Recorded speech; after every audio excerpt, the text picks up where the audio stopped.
High বন্ধুরা, আশা করি সকলেই ভালো আছেন। ভিউজ বাংলা চ্যানেলের পক্ষ থেকে আমি রাকিব খান আপনাদেরকে জানাই স্বাগতম। আজকে আমরা যে বিষয়টি নিয়ে আলোচনা করব সেটি হচ্ছে অ্যাডোবি ইলাস্ট্রেটর দিয়ে কীভাবে খুব সহজেই আপনি আপনার মন মতো বিভিন্ন সার্কেল লোগো তৈরি করতে পারেন। আমরা সকলেই জানি অ্যাডোবি ইলাস্ট্রেটর একটি জনপ্রিয় সফটওয়্যার। যারা গ্রাফিক ডিজাইন করেন তারা খুব সহজেই বিভিন্ন ধরনের লোগো ডিজাইন করেন এই অ্যাডোবি ইলাস্ট্রেটর দিয়ে। তো চলুন কথা না বাড়িয়ে আমরা চলে যাই কিভাবে লোগো ডিজাইন করব। তার আগে অবশ্যই একটা কথা বলবো, যারা আমার চ্যানেলে এখনও নতুন, যারা সাবস্ক্রাইব করেন প্লিজ অবশ্যই আমার চ্যানেলে সাবস্ক্রাইব করবেন, আর যারা অলরেডি সাবস্ক্রাইব করেছেন তাদেরকে জানাই অসংখ্য ধন্যবাদ।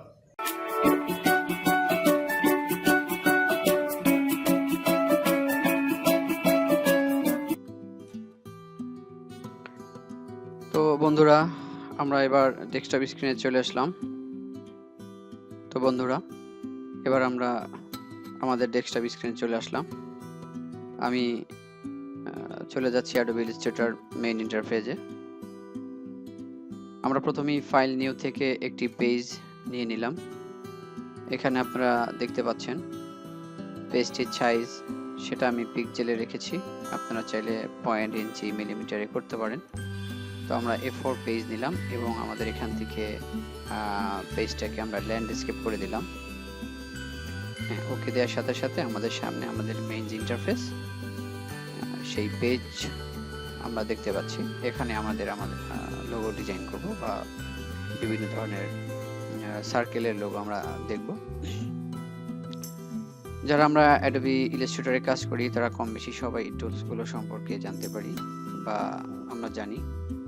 এর মধ্যে চমৎকার একটি টুলস রয়েছে, যেটা হচ্ছে এলিপস টুল। তো আমরা প্রথমেই এখান থেকে এলিপস টুল সিলেক্ট করলাম এবং এলিপস টুল থেকে আমাদের ফিল কালার আমরা নান করে স্ট্রোক কালার আমরা ওকে করে কিবোর্ডের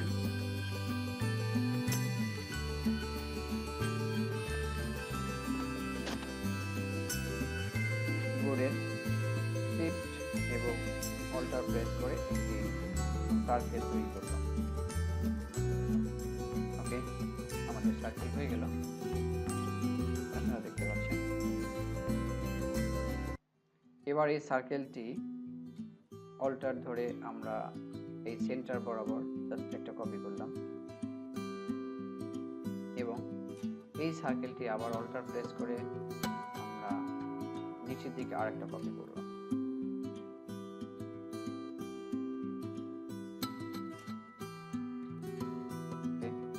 আমরা এখানে তিনটা সার্কেল দেখতে পাচ্ছি।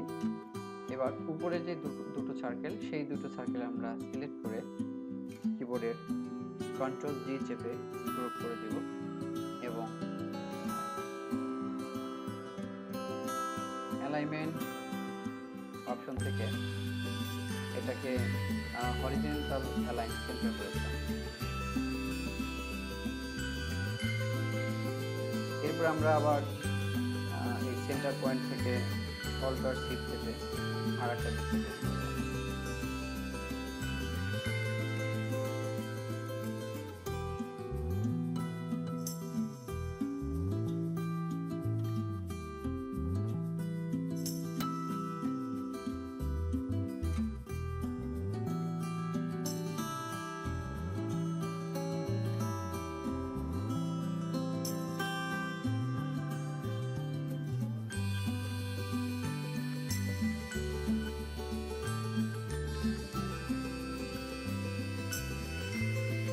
হয়ে গেল। এরপরে আমাদের শেপ বিল্ডার টুল থেকে আমরা এগুলোকে বিল্ডার করব।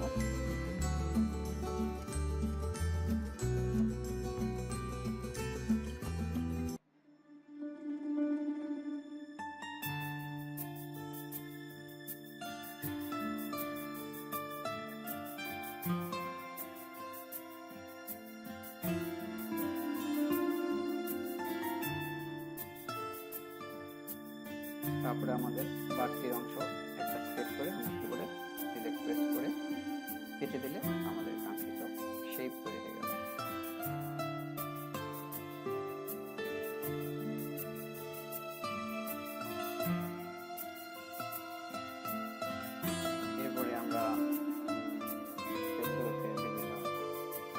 ভেরিয়েন্ট অ্যাপ্লাই করতে